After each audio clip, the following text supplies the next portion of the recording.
Prime time मध्ये आपल्या सगळ्यांचं स्वागत। बुलेटिनच्या सुरुवातीला बातमी आहे योगी सरकारने घेतलेल्या एका मोठ्या निर्णयासंदर्भातली। उत्तर प्रदेश कॅबिनेटने लव जिहाद विरोधातील अध्यादेशाला आज मंजुरी दिली आहे। कॅबिनेट बैठकीमध्ये हा अध्यादेश पारित करण्यात आलेला आहे। त्यामुळे धर्म परिवर्तन करण्यास जबरदस्ती करण्याला 1 ते 5 वर्ष कारावासाची शिक्षा आणि 15,000 रुपये दंड असणार आहे। तसंच अल्पवयीन आणि अनुसूचित जाती जमातीमधील महिलांच्या धर्मांतरणासाठी 3 ते 10 वर्ष कारावास आणि 25,000 रुपये दंड असणार आहे। याशिवाय एखाद्या व्यक्तीला धर्मांतर करून विवाह करायचा असल्यास त्याला 2 महिने अगोदर जिल्हाधिकाऱ्यांकडून तशी परवानगी घ्यावी लागणार आहे। उत्तर प्रदेशचे कॅबिनेट मंत्री सिद्धार्थनाथ सिंह यांनी ही माहिती दिलेली आहे।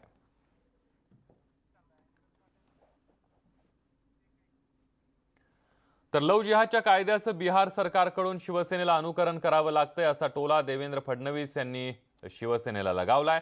व्हॅलेंटाईन डेला तरुण जोडप्यांना मारहाण करणारी शिवसेना कशी बदलली असा सवाल त्यांनी उपस्थित केला। शिवसेनेला बिहारचं अनुकरण करावं असं वाटतं।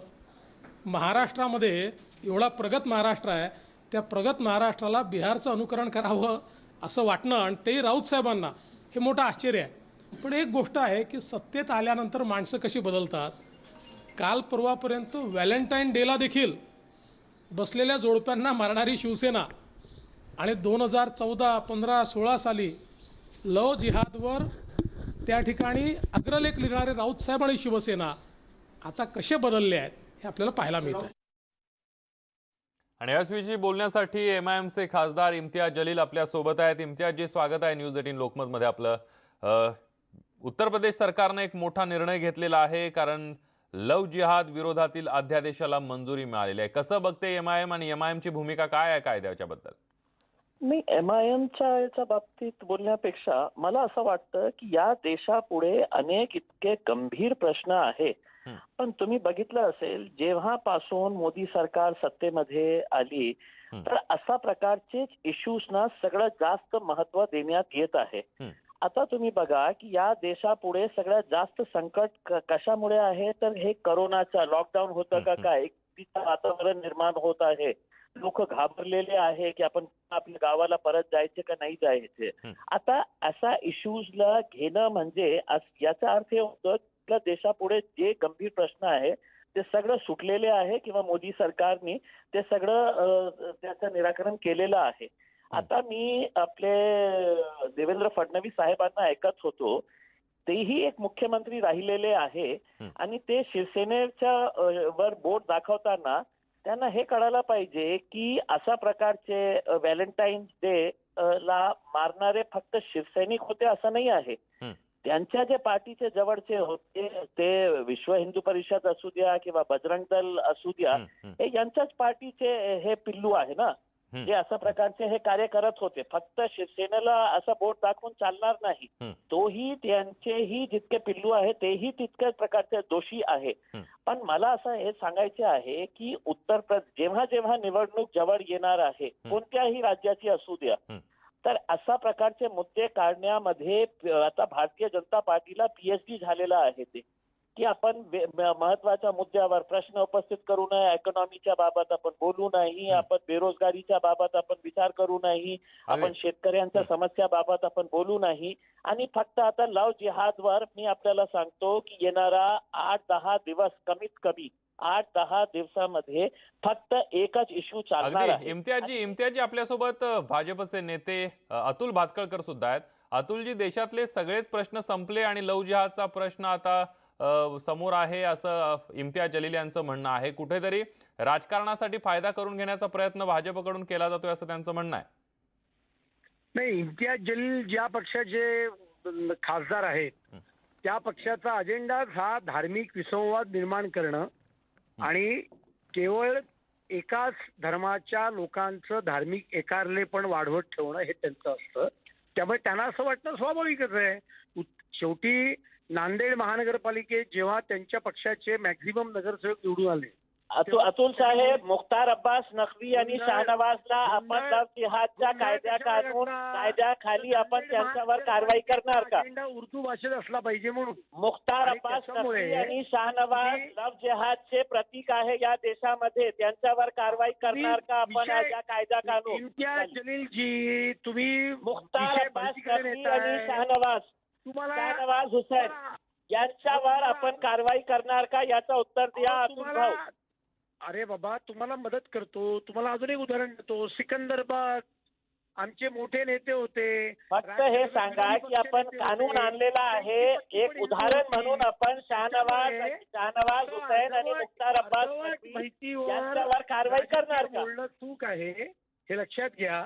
नाही नाही, आपण कायदा फक्त आमच्यासाठी आणलं का तुमच्या पार्टीमध्ये जिहाद करणार त्यांना सूट असणार? पास केलेला आहे. नाही, त्यांच्यावर सूट असणार का लव जिहादची?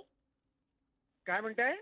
नाही, आपल्या पार्टीमध्ये जो लव जिहाद करेल तर त्यांना सूट असणार का? एक उदाहरण म्हणून शाहनवाज हुसैन म्हटलं आणि की मुख्तार अब्बास नक्वी हे आपल्या पार्टीचे वरिष्ठ नेते आहेत. त्यांनी लव जिहाद केलेला आहे. आता त्यांच्यावर कारवाई होणार का? फक्त हे विचारायचं आहे आम्हाला. अहो शब्दच्छल करण्यात काही अर्थ नाहीये. मशिदीमधून ठरवून हिंदू नाही, मशिदी मंदिर सोडून द्या. मी स्पष्टपणे आपल्याला विचारतो. करणार आहोत हे नाही लक्षात नाही, घ्या. मशिदी मंदिर आपण कळलं की याच्यामध्येही आणू नका अतुल भाऊ. फक्त मंदिरामध्ये- मी आपल्याला स्पष्टपणे एक विचारलं. मंदिरामध्ये सोपा धर्मांतराच्या सोपा बाबतीत प्रश्न चर्चा होत विचारला. नाही. कळलं की अतुल नाही? भाऊ, मी सोपा कारण प्रश्न हिंदू विचारला आपल्याला. धर्माचा मंदिर धर्माचा मशिदी विचार आता आहे एकम सत विप्रा बहुधा वदंती. सत्य अतुल एक आहे, भाऊ, मी विद्वान मी ते अनेक मी मार्गाने एक सोपा सांगतात. प्रश्न आपल्याला हे लक्षात घ्या. विचारलं. त्यामुळे उद्या शाहनवाज हुसैन आणि मुख्तार अब्बास नक्वीवर कारवाई करणार का? अगदी इम्तियाज जलीलजी भातखळकरांना पूर्ण करूया देऊया. भातखळकर बोलू देत, मग तुम्ही त्यांना उत्तर द्या. की नाही? ठीक आहे. त्याच्यामुळे भातखळजी बोला. लवजिहाद हा काही भारतीय जनता पार्टीने काढलेला अजेंडा नव्हे. मी त्यांना तुम्हाला सांगू इच्छितो, आपण गुगल करा. केरळमध्ये कम्युनिस्ट पार्टीचे मुख्यमंत्री होते अच्युतानंदन. त्यांनी सुद्धा त्यावेळेला मुख्यमंत्री असताना केरळमध्ये लव जिहाद चालू आहे अशा प्रकारचं वक्तव्य त्यांनी केलं होतं. ते जेव्हा मुख्यमंत्री होते. आणि त्याच्यामुळे ही समस्या आहे किंवा नाही तर ती 100% आहे. आणि त्याच्यामुळे याचा अर्थ दोन भिन्न धर्मियामधल्या लोकांनी लग्न केलं आपापसात तरुण तरुणींनी, याचा अर्थ लगेच ते लव जिहाद आहे असं म्हणायचं काही कारण नाहीये. पण अशा पद्धतीने प्रयत्न करण्याचा प्रयत्न या देशातील मुस्लिम धर्मातील एक गट सातत्याने करत असतो. ही वस्तुस्थिती आहे.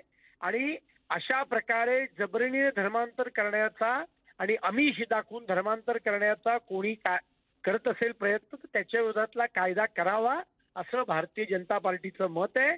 आणि इम्तियाज जलील, तुमच्या माहितीकरता सांगतो, 1955 साली काँग्रेसचं गल्लीपासून दिल्लीपर्यंत राज्य असताना मध्य प्रदेशमध्ये नियोगी आयोग नेमला होता. त्या नियोगी आयोगाने सुद्धा 1955 साली अशी सूचना केली होती. त्यामुळे आता हा ढोंगी सेक्युलरिझम बंद करा. अगदी अतुलजी तुमचं म्हणणं लक्षात आलं. इम्तियाज जलील यांच्याकडनं उत्तर घेऊया. जलीलजी बोला.